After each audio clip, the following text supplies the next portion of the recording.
अस्सलाम वालेकुम everyone, welcome back to my YouTube channel. I hope आप लोग ठीक होंगे, खुश होंगे और उम्मीद करती हूँ कि आप लोगों के रमज़ान के रोज़े अच्छे गुजर रहे होंगे, क्योंकि भाई हमारे भी रोज़े बहुत अच्छे और पुरसुकून गुजर रहे हैं। और भाई गर्मियों का आगाज़ हो चुका है और जाके अब मौसम ज़रा गर्म गर्म सा होता है, फील भी होता है कि हाँ भाई गर्मियाँ आ चुकी हैं। खैर गर्मियों ने आना ही था तो भाई बस छोड़े इस बात को। और यहाँ हम अपना व्लॉग सहरी टाइम से स्टार्ट कर रहे हैं और सहरी में मामा ने बना लिए थे सबके लिए पराठे। सबसे मुराद के हम तीनों बहन भाइयों के लिए, मतलब वो ना पापा दोनों नहीं खाते पराठे, और साथ बना लेते हमने ऑमलेट वगैरह। तो बस मामा ने हमें पराठे बना के दे दिए थे साथ, क्योंकि भाइयों की फरमाइश होती है कि भाई जब भी ऑमलेट बने या सादा अंडा कुछ भी बने ना, पराठे हमें लाजमी चाहिए उनके साथ, क्योंकि मज़ा ही तब आता है ऑमलेट वगैरह खाने का। तो बस यहाँ हम बना रहे हैं पराठे, क्योंकि बीच में 2 दिन उन्होंने रोटी खा ली थी, क्योंकि उसमें था चिकन का सालन।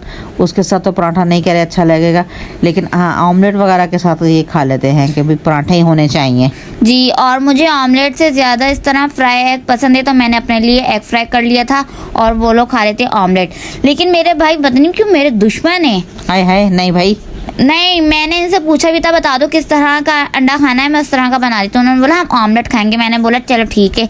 मैंने अपने लिए एग फ्राई कर लिया सादा, तो वो देखें इसमें भी मतलब कि छोड़ नहीं रहे थे। भाई ऐसा ही होता है, छेड़खानी करनी उनका काम है, क्योंकि इसको तंग करते रहते हैं और इसी के साथ रहते हैं, तो तंग भी तो इसी को करना है ना, तो वो इसी के तरफ आ जाते हैं बार बार। अच्छा खैर भाई हम डायरेक्ट छलांग मारी हमने डायरेक्ट छलांग मारी अफ्तारी पे, क्योंकि बीच में हमने कुछ भी रिकॉर्ड नहीं किया था। मैंने थोड़ी बहुत अफ्तारी भी रिकॉर्ड नहीं की थी, क्योंकि मेरी तबीयत ठीक नहीं थी, तो मेरी तो हिम्मत ही नहीं हो रही थी कुछ भी जो है ना रिकॉर्ड करूँ या कुछ भी बनाऊँ। ये सारी अफ्तारी बनाई भी मामा ने खुद ही थी, तो इसलिए मैंने रिकॉर्ड भी कुछ नहीं किया था। तो डायरेक्ट हम दस्तरखान पर ही बैठे हैं।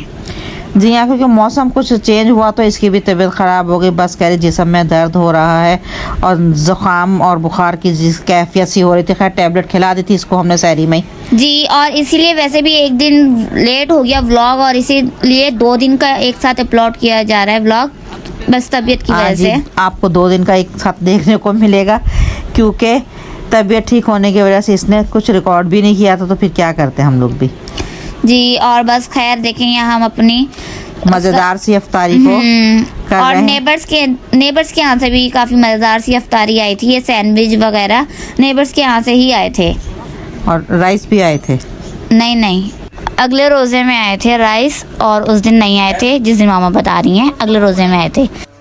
जी हाँ भाई, शायद अगले दिन ही आए होंगे, क्योंकि 2 दिन का ब्लॉग एक साथ चल रहा है, तो शायद उसी दिन ना आए हों तो दूसरे दिन की बात हो। जी मामा भूल गई हैं, याद नहीं रहा मामा को। हाँ इतना बता था कि मटर आलू वाले चावल आए थे और बहुत मज़ेदार बने हुए थे। और जी बस मेरा भी अब इरादा है कि इंशाअल्लाह ताला मैं भी छुट्टी वाले दिन संडे को शायद कि मैं भी इसी तरह मटर पुलाव बना लूँ और आस पड़ोस में दे दूँ एक बार फिर से। 27वीं को करते हैं। नहीं 27वें को तो खैर सभी करते हैं, वैसे भी करते रहना चाहिए। हमने तो खैर शुक्र अल्हम्दुलिल्लाह। जी हाँ, हमने तो खैर सबके ही अपनी पूरी गली में ही डिस्ट्रीब्यूट कर दिया है, सबके यहाँ ही पहुँचा दी थी अफ्तारी, लेकिन फिर भी जो हो सकेगा देखी जाएगी इंशाअल्लाह ताला। जी अल्लाह हमें भी मौका दे, तौफीक भी दे सबको। और भाई ये नेक्स्ट डे का व्लॉग है, मतलब कि 23वें रोज़े का व्लॉग है। जी हाँ, बस ताक रातें शुरू हो गई हैं और ताक रातों में अल्लाह ताला इबादत करने की ज़्यादा से ज़्यादा तौफीक फरमाए। और आप बताएं जी आपकी आमीन। ताक रातें कैसी गुजर रही हैं और क्या क्या चल रहा है आप लोगों के? जी और हम लोग नफिल वगैरह भी पढ़ते हैं ताक रात के, और मैं कोशिश करूँगी कि आप लोगों के साथ भी शेयर करें हम वो सारे नफिल वगैरह, क्योंकि हमारे पास तो पूरी वो किताब है जिसमें बाकायदा लिखा हुआ भी है क्या कौन से नफिल कब पढ़ने हैं, कितने पढ़ने हैं, क्या करना है क्या नहीं, वो सब अल्हम्दुलिल्लाह हमारे पास हैं। जी हाँ, क्योंकि हम लोग अब मैं अपनी अम्मी की तरफ चली जाती हूँ नानी के घर, यानी कि इसकी वहाँ जाके हम लोग इकट्ठे होकर ही इस तरह फिर ताक रातों में पढ़ाई करते हैं। अच्छा खैर भाई हमने सहरी कर ली थी। सहरी में मामा ने बनाया था आलू गोश्त का सालन। काफ़ी दिन हो गए थे, हमने बोला आलू गोश्त नहीं बना तो आलू गोश्त बना ले, क्योंकि चिकन तो हम खा ही रहे हैं, तो हम आलू गोश्त भी एक दफ़ा बना लें। अच्छा खैर ये अब दिन का व्लॉग है, मैं अफ्तारी टाइम से स्टार्ट करी हूँ, मतलब अफ्तारी से कुछ देर पहले का ही है। और मैं यहाँ बड़ी ही ज़बरदस्त सी एक रेसिपी बनाने लगी थी, और वो थी चिकन टिक्का पॉकेट्स। और यहाँ मैंने उसके लिए तैयारी शुरू कर ली है। सबसे पहले मैंने प्याज को हल्का सा फ्राई किया है, उसमें मैंने टमाटो प्यूरी ऐड की है, सारे स्पाइसेस वगैरह मैंने आपको दिखाए हैं डालें। चाट मसाला था जिसमें कुटी हुई लाल मिर्चें, नमक, हल्दी, पिसी हुई लाल मिर्च, कश्मीरी रेड चिली पाउडर भी था जिसमें रेड रेड तरह सा कलर आ जाए उसके लिए। और बस थोड़ा सा मसाला भुना, उसके बाद मैंने इसमें दही ऐड कर दिया। दही ऐड करने के बाद मैं इसे मज़ीद 5 मिनट और भूनूंगी और उसके बाद मैं इसके अंदर श्रेडेड की हुई चिकन ऐड कर दूंगी। और ये श्रेडेड चिकन मैंने एक दिन पहले ही बॉयल कर ली थी और ये मामा ने मुझे श्रेडेड कर दी थी, तो मैंने इसे फ्रिज में रख लिया था। मैंने कहा अगले दिन ताकि काम हमारा इजी हो जाए, क्योंकि भाई दिन में गैस तो बहुत देर देर से आ रही है, कभी 3 बजे कभी 3:30 बजे आती है, फिर उस टाइम दूसरे काम किए जाएं या फिर इस तरह के काम किए जाएं, इसलिए मैंने इसको एक दिन पहले ये सब तैयार करके दे दिया था और बाकी चीज़ों की कटिंग फिर उसी टाइम पे करके दे दी थी इसको जी। और देखिए यहाँ हमारी सारी फिलिंग रेडी हो गई है और फिर मैंने इसको कोयले का स्मोक दिया। मैंने कहा ज़रा थिक का फ्लेवर ऐसे ही आएगा, तो मैंने थोड़ा सा ऐसे कोयले का स्मोक दिया और हो क्या खुशबू आ रही थी, ओ माय गॉड, बता नहीं सकती मैं। अल्लाह, इतनी कोई मज़ेदार खुशबू आ रही थी ना उसकी, क्योंकि इनको इसकी ना स्मोक की खुशबू दोनों बहन भाइयों को कुछ ज़्यादा ही पसंद है जी। मेरी तो फेवरेट है। छोटे वाला तो दीवाना था खुशबू का, कहने लगा था अगर मेरा रोज़ा नहीं होता मैं इसको चेक करके बताता आपको कि आप ये किस तरह से फीलिंग तैयार हुई है। जी मेरे पास बैठा हुआ, मतलब ये वीडियो वही बना रहा था, बोल रहा था काश मेरा रोज़ा ना होता तो मैं चख सकता। जी हाँ, और इस तरह का ये शिदाई बस। और खैर मैंने इसकी डो गूंद ली थी और डो मैंने वैसे ही गूंदी थी जैसे गूंदी जाती है पिज़्ज़े के लिए। बस इसमें मैंने दही ऐड किया था और मैंने इसे दूध के साथ गूंदा था और ईस्ट वगैरह भी ऐड की थी। और खैर बस इस तरह छोटे छोटे से मैंने इसके पेड़े कर लिए थे और इन्हें हाथों की मदद से ही मैं इस तरह फैलाऊंगी। इन्हें बेलना नहीं है हमने। डो हमारी इतनी सॉफ्ट होनी चाहिए कि हम इन्हें हाथों की मदद से ही फैला सकें। और बस इसके ऊपर मैं जितनी फिलिंग की गुंजाइश हो उतनी ही रखिएगा, ये ना हो कि पॉकेट्स हमारे सही बने ना। तो बस जितनी फिलिंग की गुंजाइश थी मैंने इतनी ही रखी, 1 या 2 टेबल स्पून। फिर ऊपर थोड़ी सी चीज़ ऐड की, बस ऐसी फ्लेवर के लिए, टच के लिए, वरना चीज़ ऐड करने की ज़रूरत नहीं है, बस मैंने फ्लेवर के लिए ही ऐड किया। ये तो आपकी अपनी मर्जी है कि आप चीज़ वाले पॉकेट्स बनाना चाह रहे हैं या सादे ही बनाना चाह रहे हैं, लेकिन क्योंकि ये छोटे वाले की फरमाइश थी तो उसने कहा कि भाई मुझे इसमें चीज़ भी डाल दे। मैंने कहा चलो कुछ में चीज़ डाल दो ताकि ये भी खुश हो जाएगा। जी फ्लेवर ही आता है बस चीज़ का, एक ज़्यादा मज़ा उसी में आता है, क्योंकि वैसे ये तिक्का फ्लेवर था और बहुत ही टेस्टी और मज़ेदार बनकर ये तैयार हुए थे, बहुत ही अच्छे बने हुए थे। और आप लोग भी ज़रूर ट्राई कीजिएगा, रेसिपी को देख लीजिएगा, इसी तरह से फॉलो करते हुए बनाइएगा तो यकीनन आप लोग के बहुत मज़ेदार बन जाएंगे ये पॉकेट्स। जी और खैर ये देखिए मैंने इस तरह से इसके चारों कॉर्नर फोल्ड कर लिए हैं और इस तरह हमारा ये पॉकेट्स तैयार हो गया है। और बस मैं इसी तरह से सारे बना के रख लूँगी। और ये मैंने बोला कि सेकंड भी मैं आपको बना के दिखाऊँ, ज़रा फिर से आप स्टेप फॉलो करें कि किस तरह से किया है। बस यही कि मैं डो इतनी सॉफ्ट गूंदनी है कि हम उन्हें हाथ की मदद से ही फैलाएं, बेलने की ज़रूरत ना पड़े, ताकि हमारे सेंटर में से डो ज़रा हमारी मोटी थिन ही रहनी चाहिए, ज़्यादा थिक रहनी चाहिए, ज़्यादा थिन ना हो। जी हाँ, क्योंकि हाथों से इसने बड़े कर लिए थे और इसने ये काम खुद ही किया था, मैंने तो नहीं खैर करके दिया था जी, क्योंकि मैं अपने और काम कर रही थी। और ये वीडियो मेरा छोटा वाला भाई बना रहा था जो कि कर मैं रही थी, तो जाहिर सी बात है वीडियो वही बना रहा था, क्योंकि अगर मैं वीडियो बनाऊँ ना तो कर मेरी मामा रही होती हैं। जी हाँ, क्योंकि मुझसे ये वीडियो बनाने का काम बहुत कम होता है, मुझको नहीं इस तरह के काम हुए कर सकती मैंने कहा भाई ये काम तुम दोनों बहन भाई कर लो। ये बना रही थी और वो इसको शूट कर रहा था, देख रहा था कि भाई चलो अच्छा लाओ। जी और वैसे भी मुझे तो शौक है कि नई नई रेसिपीज़ देख के मैं ट्राई भी किया करूं, तो ये सारे फिर काम मैं ही करती हूँ, मम्मा को नहीं बोलती कि भाई आप करें। मैं जो रेसिपी देखती हूँ मैं कहती हूँ कि मैं खुद ट्राई करूँ, ये इसलिए। जी हाँ, बहुत सारों की हम लोगों ने देखी है रेसिपी और काफ़ी अच्छी होती हैं और बनाते भी हैं हम लोग और अच्छी बन भी जाती हैं। जी और खैर ये देखिए हमारा लास्ट भी बन गया है और ये हमारे टोटल 7 बने थे। मैंने लिया था 1.5 कप मैदा। जी हाँ, और हमारी चिकन की जो फिलिंग है ये भी बच गई थी और ये मैंने नेक्स्ट डे इनके रोल बना ली थी, स्प्रिंग रोल। ओहो, स्प्रिंग रोल में भी क्या जायका आ रहा था इनका, ओह माय गॉड। क्योंकि ये बना के रखे नहीं जा रहे थे, क्योंकि पॉकेट्स ये है कि आप जब बनाने हैं, जब खाने हैं उसी वक्त आप तैयार करें, इनको फ्रीज ना करें तो ज़्यादा जी। बेहतर है, क्योंकि ये ताज़े ताज़े बहुत अच्छे लगते हैं। क्योंकि इनको हमने एक तो फिलिंग भी करनी है, ऊपर से फिर इसमें ईस्ट भी है इस डो में, तो इसलिए हम इन्हें स्टोर नहीं कर सकते। तो इसलिए मैंने उतने ही बनाए जितने मैंने बोला खा लिए जाएं, क्योंकि सबको पता नहीं महंगा पसंद आते भी कि नहीं आती। लेकिन बन के बहुत ज़्यादा मज़ेदार तैयार हुए तो, और सबको इस कदर पसंद आए थे कि क्या बताएं। और छोटे वाला तो यही कहता कि भाई आज अफ्तारी में तुम यही सारी डिशों में रख दो, और ये और ज़्यादा बनने चाहिए थे, इतने कम क्यों बनाए तुमने। हाँ, कह रहा था पकौड़ों और इनकी चने चाट फ्रूट चाट की जगह भी ना, कह रहा था यही बना सब के रख डिशेस दो। में कह रहा है यही होने चाहिए थे, इतने मज़े के उसको कोई पसंद आए हैं, और माशाल्लाह से वाकई बहुत अच्छे और मज़ेदार बन के तैयार हुए थे। जी, और खैर बस ये देखिए हमने पैन में हल्का सा ऑयल ग्रीस किया है, ज़्यादा नहीं, सिर्फ ग्रीस जैसे करते हैं ना वैसे ही हल्का सा ग्रीस किया है, और इन्हें हल्के हल्के से हम इस तरह सेक लेंगे। वो फ्राई पैन में बेक करना चाहें तो बेक भी कर सकते हैं, लेकिन मैंने फ्राई पैन में सेके हैं। और ये बस ज़रा कुछ ज़्यादा ही लाल हो गए थे, क्योंकि मैं नीचे मतलब के पकौड़े वगैरह भी साथ फ्राई कर रही थी, तो एक तरफ ही ज़्यादा फोकस हो सकता है इस तरह के कामों में, लेकिन फिर भी सही थे। क्योंकि पहले गैस बहुत ज़्यादा ही कम आ रही थी, हल्की हल्की सी आ रही थी, फिर एकदम से तेज़ हो जाती है फ्लेम उसका, तो पता ही नहीं चलता है कि कब तेज़ होती कब आहिस्ता। ये सारे जो है ना गैस वालों के काम तमाशे हो रहे थे।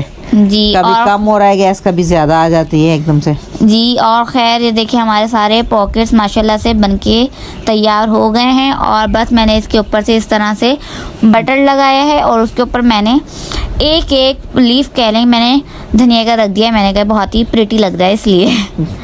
जी हाँ, ये इसने खुद ही से दिमाग गार्निशिंग भी तो करनी थी ना किसी तरह से, तो मैंने एक एक लीफ धनिया का रख दिया ऊपर, और बस इसे केचप के साथ मैंने सर्व किया। केचप के साथ ही ज़्यादा मज़ा आता है, जबकि मैंने रायते के साथ भी ट्राई किया था, तो रायते के साथ इतना मज़ा नहीं आया जितना केचप के साथ आया था।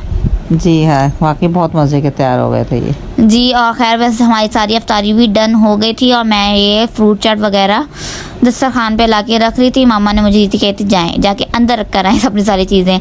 और ये खैर हमारे दस्तरखान की फ़ाइनल लुक माशाल्लाह माशाल्लाह से बहुत ही कोई प्यारा लग रहा था हमारा दस्तरखान इस तरह सजा हुआ। जी हाँ, अल्लाह मियाँ सबको तौफीक दे इस तरह के दस्तरखान सजा कर खाने की, और अल्लाह मियाँ सबको इसी तरह से तौफीक अता फरमाए। जी। और खैर अल्लाह ताला की हम जितनी भी ये नेमतों देखें, का शुक्र अदा करें उतना ये ही है कम वो है। राइस जिनका मैं जिक्र कर रही थी, ये जी। शायद दूसरे दिन के उसमें आए हैं। मुझे लगा कि ये पहले वाले थे। ये मटर पुलाव हमारे नेबर के यहाँ से आया था, तो गरम गरम ही था, अफ्तारी से चंद मिनट पहले ही आया था, और बहुत ही मज़े का था ये भी।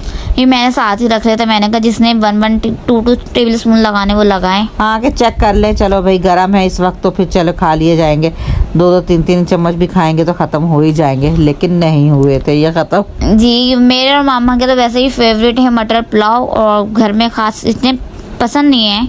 छोटे वाले को तो बिल्कुल नहीं पसंद क्योंकि मटर। उसको मटर की सब्ज़ी पसंद ही नहीं है। वो जिस चीज़ में मटर, वो हाथ दूर ही रखता है उनसे बस। जी, और आजकल खैर हमारे गले वगैरह ख़राब है, तो हम इस तरह का शरबत पी रहे हैं, मतलब कि सिंपल रेड शरबत बना के उसमें नमक ऐड किया और लेमन स्क्वीज़, बस हम ये वाला शरबत पी रहे हैं आजकल। क्योंकि भाई दूध वाले शरबत में ना इसका गला कुछ ज़्यादा ही ख़राब हो रहा था, चिकनाई कुछ ज़्यादा ही कैरी हो रही है उसमें, क्योंकि मलाई वगैरह भी दूध के ऊपर की जितनी थी सारी शरबत में ये डाल देती थी। क्योंकि मुझे मज़ा ही उसमें आता है कि भाई उस वाले शरबत में दूध की सारी मलाई डाल दो और फिर मुझे दे दो बस। हाँ, उसकी वजह से इसका गला कुछ ज़्यादा ही चिकना, और जैसे खांसी होना शुरू हो गई थी वो होना शुरू हो गया था। मैंने कहा रहने दो भाई, आजकल तुम ऐसे सादे ही शरबत पियो। हमने 2 दिन छुट्टी कर ली थी उसकी। और खैर बस मैंने लास्ट में खाई अपनी ये मज़ेदार सी फ्रूट चाट। है, ये भी बहुत अच्छी बन जाती है, मज़ेदार बन जाती है। इसमें तकरीबन सारे फल ऐड कर दिए जाते हैं, और ऊपर से वो क्या कहते हैं कीनू थे, मैंने उसी को निचोड़ दिया था। मैंने कहा इसके ऊपर या तो कीनू निचोड़ दिया जाए उसी का, वो बहुत ही मज़ा या आ फिर जाता लेमन, दोनों में से खट्टा खट्टा फ्लेवर आता है, तो बहुत ही मज़े का है। वो लगता खट्टा है। मीठा सा आ जाता है ना, अच्छा लगता है। जी, और फिर चाट मसाले का भी अपना ही अलग फ्लेवर आ रहा होता है। क्योंकि चाट मसाला हम लोग बिल्कुल लाइट सा ही फ्रूट चाट पे रखते हैं, ज़्यादा नहीं। मुझे तो वो भी तेज़ लगता है। क्योंकि इसको इतना ज़्यादा तेज़ पसंद ही नहीं है। और छोटे वाले क्या है कि वो हर चीज़ में कहते हैं बस तेज़ तेज़ मिर्ची हो, एक नमक एक चाट मसाला कहता है, सब चीज़ें में ठोक के डाल दो। हाँ जी, बस देखें इस तरह हम लोगों ने अपना ये अफ्तार टाइम को एंजॉय किया और बहुत ही मज़ा आया था। ख़ास तौर पे ये जो हमारे चिकन टिक्का पॉकेट्स बने हैं ना, ये तो बस क्या कहें बस इन्हें। हाँ जी, हमने आपके साथ पूरी अपनी रेसिपी शेयर कर दी है जी, आप लोग ज़रूर ट्राई कीजिएगा और हमें कमेंट करके ज़रूर बताइएगा कि आप लोग हमारी आज की सिंपल सी रेसिपी कैसी लगी। ये देखें, फिर हमारे छोटे वाले भाई ने उठा लिया, कह रहा था मुझे तो बहुत ही पसंद आ रहे हैं। वो कह रहा था मुझे नमाज के लिए देर भी हो रही है, लेकिन कह रहे थे मैं छोड़ूंगा भी। मैंने यही कहा था, मैंने कहा आगे खा लेना। कहने लगा था नहीं, अभी तो गरम गरम में से चीज़ कह रहा है ऐसे नज़र आती है, बड़ा मज़ा आता है कह रहा है उसको खाने में। खैर माशाल्लाह से उसने खाया, बहुत पसंद आया उसको। कहने लगा आप ही एक दफ़ा फिर से बना दो। और इसने दूसरे दिन ये जो बैटर इसका बच गया, यानी कि फिलिंग जो बच गई थी चिकन टिक्का वाली, इसने वही चीज़ और उसमें थोड़ा सा और ऐड की थी, कुछ स्प्रिंग रोल के लिए। जी हाँ, वेजिटेबल और कट करके मैंने फिर इसको दी, इसने उसमें ऐड करके रोल बना के रख दी हैं, फ्रीज कर लिए हैं वो इंशाल्लाह आगे नेक्स्ट। और मैं आप लोगों के साथ उसकी रेसिपी नहीं शेयर कर सकी थी क्योंकि मेरा मोबाइल ज़रा हो गया था ख़राब, एक दिन के लिए ही समझ लें, क्योंकि फिर मैंने ठीक करवाया और रेसिपी वगैरह मैं फिर रिकॉर्ड नहीं कर सकी थी। जबकि भाई का मोबाइल भी था तो फिर मैंने वो नहीं लिया। मैंने कहा छोड़ें, बता देंगे। मैंने कहा हम अपनी ऑडियंस को मुंह से वैसे ही बता देंगे हम, कोई बात नहीं। ये हमारे व्यूवर समझ जाएंगे क्योंकि एक दिन जो व्लॉग नहीं आया था, क्योंकि ये फॉल्ट भी हमारे छोटे वाले ने ही किया था जी, क्योंकि लाइट चली गई थी रात को 10 बजे और उसके हाथ से ये एकदम से नीचे गया और बस। अच्छा खैर भाई, बातों में हमारी इफ्तारी यहाँ पे हो रही है और भाई देखते ही देखते रोज़े जल्दी से गुजर रहे हैं। रोज़ों से पहले हमें इंतज़ार था कि भाई कब आएंगे रोज़े, कब आएंगे। हम दिन गिन रहे थे, अब रोज़े इतनी जल्दी जा रहे हैं कि पता ही नहीं चल रहा है। माशाल्लाह से 24 रोज़े हो भी गए और पता भी नहीं चला। मतलब कि हम 24वां रखेंगे तो पता भी नहीं चला, इतनी जल्दी रोज़े इतने हो भी गए। जी हाँ जी, बस बहुत जल्दी इस दफ़ा तो रमज़ान गुजर गया है। चलें जी, अच्छा खैर अल्लाह मियाँ सबके लिए खैर के दिन लेकर आए और सबका रमज़ान खैर खैरियत से गुजर जाए। और जी, ईद की तैयारियों के साथ साथ जुम्मतुल विदा की भी तैयारियां होती हैं, मतलब कि उसके लिए भी ड्रेस लिया जाता है और मैंने भी लिया हुआ है और मैं आपको इंशाल्लाह जुम्मतुल विदा पे ही दिखाऊंगी। और समझ नहीं आ रहा था कि इस जुम्मे को नया जोड़ा पहने या उस जुम्मे को। वैसे तो नए हम पहन रहे हैं, लेकिन जुम्मतुल विदा का एक ख़ास जोड़ा जो होता है ना, वो समझ नहीं आता कि किस जुम्मे को पहने। तो शुक्र है कि अब पता चल गया कि हाँ भाई अगला जुम्मा ही आखिरी होगा, तो मैं इंशाल्लाह आप लोगों को अपना वो नया जोड़ा भी दिखाऊँगी। क्योंकि भाई अक्सर लोग जुम्मे वाले दिन ही नया जोड़ा पहनते हैं, क्योंकि जुम्मे वाले दिन नए जोड़े का कोई हिसाब किताब नहीं देना पड़ता है, इसीलिए। क्योंकि नफिल वगैरह कहते हैं आम दिनों में अगर नया जोड़ा पहने तो नफिल वगैरह पढ़ लें, अगर जुम्मे वाले दिन पहने तो उसका कोई हिसाब किताब नहीं होता, कोई नफिल वगैरह फिर पढ़ने की ज़रूरत भी नहीं होती। तो इसलिए अक्सर लोग जुम्मे वाले दिन ही नया जोड़ा पहनते हैं। हाँ, और क्या, मैं भी इसीलिए जुम्मे वाले दिन नहीं पहनूंगी। हाँ भाई, क्योंकि हम तो हर जुम्मे ही नया जोड़ा पहनते हैं, तो बस इसलिए आदत सी बनी हुई है जुम्मे वाले दिन नया जोड़ा ही पहनना है। और जी, अफ्तारी के काफ़ी देर बाद का टाइम है, बीच में लाइट चली गई थी जब फिर हमने चाय पी ली थी लाइट गई पे, तो इसलिए मैं चाय रिकॉर्ड नहीं कर सकी थी क्योंकि अंधेरा बहुत होता है तो वीडियो सही बनती नहीं, इसीलिए। और ख़ैर ये काफ़ी देर बाद का टाइम था, तो हम यहाँ अपनी बाकी की अफ्तारी इंजॉय कर रहे थे, राइस इंजॉय कर रहे थे और ये हमारे मज़ेदार से यम्मी से पॉकेट्स। और यहाँ भी मेरा छोटा वाला भाई बैठा था, कह रहा था लाओ मुझे तो फिर से। मैंने कहा लो भाई तुम भी ले लो, हमारी खैर। मैंने कहा आप खाओ भाई, आपको ज़्यादा मज़े के लगे तो आप ही ज़्यादा इन्हें एंजॉय करके खाओ। और जी बस इसी के साथ हम अपने आज के इस व्लॉग का कर देते हैं एंड। आप लोगों ने बताना है आप लोग को हमारा ये आज का व्लॉग कैसा लगा। अगर आप लोग को हमारा ये आज का व्लॉग पसंद आए तो इसे लाइक शेयर एंड कमेंट करना नहीं भूलिएगा। साथ ही साथ हमारे चैनल को सब्सक्राइब कीजिए, बेल आइकन के बटन को क्लिक करना नहीं भूलिएगा। हमें अपनी दुआ में याद रखिएगा। Thank you for watching. अल्लाह हाफिज़, टाटा, बाय बाय।